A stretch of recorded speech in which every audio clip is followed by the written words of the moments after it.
आप सबको पता होगा कि कई टीचर्स भी हम में से, मैं भी कई बार यहाँ ऑफिस आके चला गया कि हमें चेयरमैन साहब से मिलना है, चेयरमैन साहब से मिलना है, बट कोई मुलाकात आज से पहले नहीं हुई।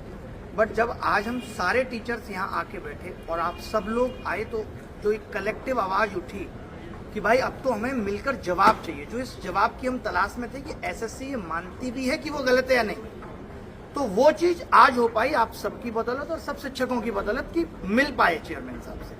और वो भी छोटी मीटिंग नहीं, पहले ये जरूर कहा गया कि हाँ भाई 5-7 मिनट आप जो कहना है कह लीजिए, लेकिन लगभग 1.5 घंटे से भी ज्यादा वहां पे बैठे और बैक टू बैक बात हुई, हर टॉपिक पे बात हुई।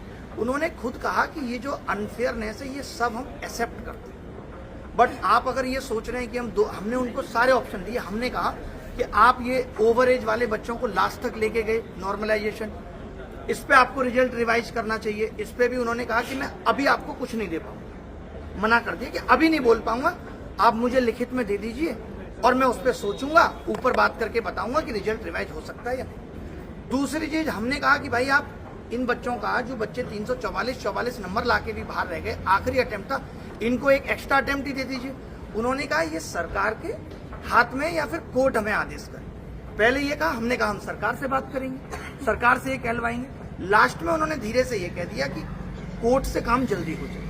ये उनके सब थे, जो एज इट इज उनसे बात हुई वो मैं आपको बता रहा हूं। उन्होंने कहा कोर्ट अगर हमें कहता है तो हमें आपत्ति नहीं है, हम इस पे तैयार हो जाएंगे कि बच्चों को एक अटेम्प्ट और मिल जाए, क्योंकि गलत तो हुआ है, वो हर एक बात पे मान रहे हैं। इनफैक्ट आप जिन हम सोच रहे थे कि सवाल गलत आए, अभी तक हम भी यही सोचते थे कि चेयरमैन को मतलब नहीं है, ये पैसा कमाने के लिए हो रहा है, तो उनको गलत सवालों में 7-8 तो उन्होंने हमें बता दिए कि 14,3 वाला सवाल सही हो सकता था, बट वो कह रहे थे ये चेयरमैन नहीं सही करता, ये जो आंसर की चेयरमैन नहीं बनाता है।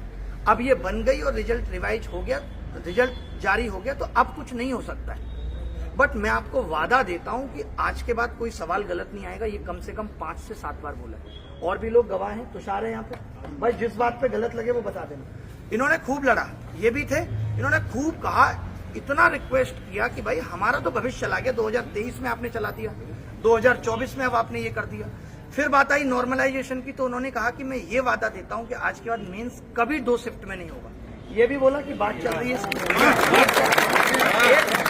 उन्होंने ये भी कहा कि जो है हमने आगे डाला हुआ है सरकार को कि फॉर्म फीस बढ़ा दें, ताकि ऐसा ना हो कि 36 लाख लोग फॉर्म भरते हैं, हमें व्यवस्था उतनी ज्यादा करनी पड़ जाती है, जैसे रेलवे में, और हम जो है कम बच्चे फॉर्म भरें, 36 लाख के बाद पहुंचते 18 लाख है, तो हम इस पे भी सोच रहे हैं। ये बात थी नॉर्मलाइजेशन पे। आपका कोई क्वेश्चन है तो आप उस पर भी पूछ सकते हैं बीच में। डिफिकल्टी लेवल पे बता देता हूँ। हाँ, एक हमने कहा कि एक बच्चा एमटीएस की नौकरी ले रहा है, उन्होंने बहुत इत्मीनान से सुना, सीएचएसएल की भी ले रहा है और इसकी भी ले रहा है। वो बोले इसमें कर कुछ नहीं सकते, बट इस साल से क्या होगा, पहले सीजीएल होगा, सीजीएल का रिजल्ट आ जाएगा, फिर सीएचएसएल, फिर उसका रिजल्ट आएगा, यानी जिसको सीजीएल में नौकरी मिल जाती है वो सीजीएल फिर भरेगा नहीं, सीएचएसएल, फिर एमटीएस होगा। और हमें भी इस बात की शर्मिंदगी है, ये सब थे, कि एमटीएस का पेपर सीजीएल के लेवल से ऊपर आ रहा है। हमने कहा 90% कट ऑफ जा रही है, तो उन्होंने कहा डिफिकल्टी लेवल पे भी अब सवाल टीसीएस नहीं बनाएगी, ये खत्म कर दिया। इस पे तो उन्होंने ये नहीं कहा कि करेंगे, इस पे उन्होंने कहा कर दिया है, ये काम हमने कर दिया है कि अब टीसीएस पेपर नहीं बनाएगी, क्योंकि वो जिम्मेदारी नहीं ले रही, इतने गलत सवाल आ रहे हैं। उन्होंने अपने आप से जेई का जिक्र करा, बोले आप अपना छोड़ो, सीजीएल का जेई में देखो कि 100 सवालों में 16 गलत। जेई वाले पे भी उन्होंने ये बात की, हर एक चीज पे ये बात हुई। उन्होंने कहा कि ये कमेटी जो रिजल्ट बनाती है, जो डिसाइड करती है कि किसको मार्क्स टू ऑल देना है और किसको नहीं देना है। सर नॉर्मलाइजेशन के अब वेटिंग लिस्ट की बात आई, तो वेटिंग लिस्ट में हमने कहा कि आप जो वेटिंग लिस्ट है वो इस पे दे सकते हो एमटीएस में, तो उन्होंने कहा इस पे हम सोचेंगे, कोशिश कर रहे हैं कि कैसे इस चीज को खत्म किया जा सके।